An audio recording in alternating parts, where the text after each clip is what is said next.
So let's start with lesson 2 and have an overview of the Azure platform. Azure is a cloud offering from Microsoft that individuals and organizations can use to create, deploy, and operate cloud-based applications and infrastructure services. So in this lesson, we will have an overview of the Azure platform and describe the data center infrastructure that supports it before we move on to discuss the services, resources, and tools that are available in the Azure platform.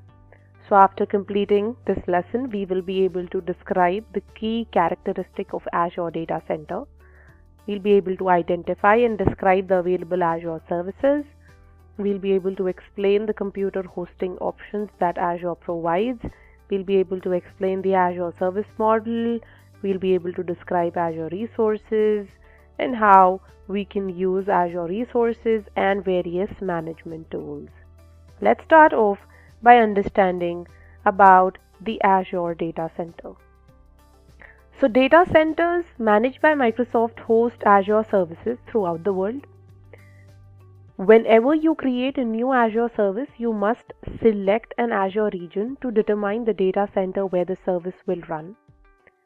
When you select an Azure region, you should consider where the users of that service are located and place the service as close to them as possible. Some services enable you to serve the content from more than one Azure region.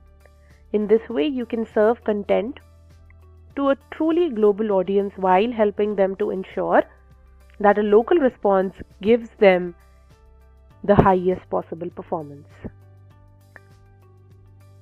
So there are various newly announced data centers as well, which might not be mentioned on this particular slide, but these are the major areas which are covered by Azure, as you can see all across the world. So in the Americas, you have Central, East, North, South, West, US government, Canada, and Brazil South data centers. Then in Europe, you can see you have France, Germany, Northwest, UK data centers located. And then when you come to Asia Pacific, you have Australia, China, India, Japan, Korea, and East and Southeast Asia. So a range of architectures that span several generations and is continually evolving from the basis of these data centers are available here. Now, when we talk about these regions, it does not mean that there will be only one data center in this region. We're not talking about data center. Make sure that you understand this. We're talking about regions. So, for example, if I am saying that I'm hosting my data in Central US might have 2 or more data centers. So, in any of those data centers, my data will be located. What I know for sure is the location, not on which data center I am hosting my services. So the latest generation of data center has as its basis a fully modular design that includes clusters of servers that are packaged into pre-assembled units based on shipping containers, enabling clusters that contain thousands of servers to be rapidly provisioned and swapped out. The data centers include uninterruptible power supplies and alternate power supplies for all components, in addition to backup power that can keep the data center running in an event of a localized disaster. The clusters within data centers are connected by redundant high-speed network. The data centers are connected to one another and the internet via high-speed optical networks.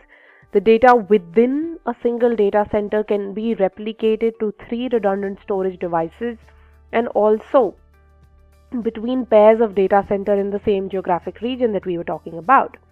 The physical and network security for Azure data centers meets a range of industry and government standards.